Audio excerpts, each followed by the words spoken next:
માતાજી મિત્રો, ફરીવાર એક અમારા નવા બ્લોગમાં તમારું સ્વાગત છે। તો મિત્રો, આજે આપણા રમાપીરનો 12મો પાઠ ઉત્સવ છે। તો આપણા પાઠ ઉત્સવમાં જવા માટે નીકળી જાય નહીં ધોઈને તો બન્યા રહેજો અમારા બ્લોગ વિડીયોની અંદર, કારણ કે આપણે 12મા પાઠ ઉત્સવમાં જવા માટે ઘેરથી નીકળી જાય છીએ। તો બન્યા રહેજો અમારા વિડીયોની અંદર, તો તમને રમાપીરના દર્શન પણ કરાવશું અને તોની પબ્લિક પણ બતાવશું, કારણ કે કેટલો બધો માહોલ હોય છે મલિકપુરની અંદર રમાપીરના 12મા પાઠ ઉત્સવમાં। તો તમે બન્યા રહેજો અમારા બ્લોગ વિડીયોની અંદર, અને મિત્રો જેટલો બને એટલો વિડીયો શેર કરી દેજો। તો જેટલો શેર કરી દેજો, લાઈક કરજો, અમારા વિડીયોને જેટલો બને એટલો શેર કરી દેજો મિત્રો। તો જય માતાજી મિત્રો।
જોઈ લો, રમાપીરના મંદિરના પાછળના ભાગે થોડો નાના છોકરા માટે મેળો ભરવાનો છે, આપણે બતાવી દઈએ।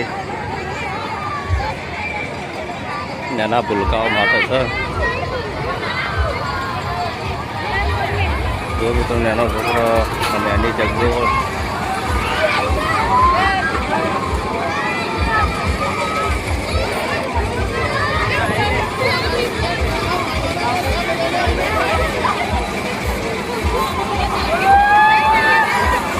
આપણને એની રાઈડ છે મિત્રો, વસ્તુ અવારનવાર વસ્તુ મળતી હોય છે મંદિરે।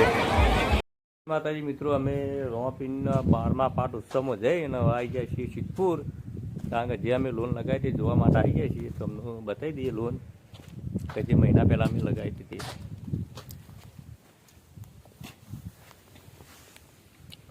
જોઈ લો મિત્રો, જે મહિના પહેલાં આપણે ઘાસ લગાવી હતું એ અત્યારે આવું થઈ ગયું છે, એકદમ કટિંગના લાયક બની ગયું. આ બાજુ થોડું થોડું છે પણ આ પણ ભરાઈ જાય. તો મિત્રો સ્પેશિયલ અમે જોવા માટે આવ્યા છીએ, કારણ કે લગાય એટલે આપણી ફરજ બને છે કે વસ્તુ લગાવ્યા પછી જોવા માટે આવવું જરૂરી છે. કારણ કે જેવું ટ્યુશન જેવું નહીં કે આપણે વચ્ચે 2 વાર ખાતર નાખ્યું હતું, એના કારણે અત્યારે ફર્સ્ટ ક્લાસ થઈ ગઈ છે. આ પણ ફૂલ જોવો તો કરણનો, અને આ બાજુ પણ મસ્ત સરસ મજાનું ગાર્ડન તૈયાર થઈ ગયું છે. તો મિત્રો અમે હાલ શીખવું છીએ, હવે જે છે પાછા રિટર્ન ઘરે. તો બને રહેજો અમારા બ્લોગ વિડીયોની અંદર.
આપણે ઘેર આવી જાય છીએ, કારણ કે સવારે ગયા હતા આપણે રોમાપીરના 12મા પાઠ ઉત્સવમાં. એના પછી આપણે બપોર ચડી ગયા હતા સિદ્ધપુરથી રિટર્ન આપણે ખેરાલુ કોમ હતું તો ખેરાલુ ગયા હતા. ખેરાલથી આવી જાય છીએ અત્યારે ઘરે.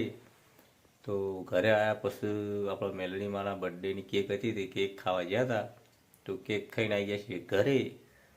અને મિત્રો હવે આપણે કરવાનો છે આરામ. તો આપણા વિડીયોને આટલા એન્ડ કરીએ છીએ. મળીશું એક નવા બ્લોગમાં. તો જય માતાજી મિત્રો.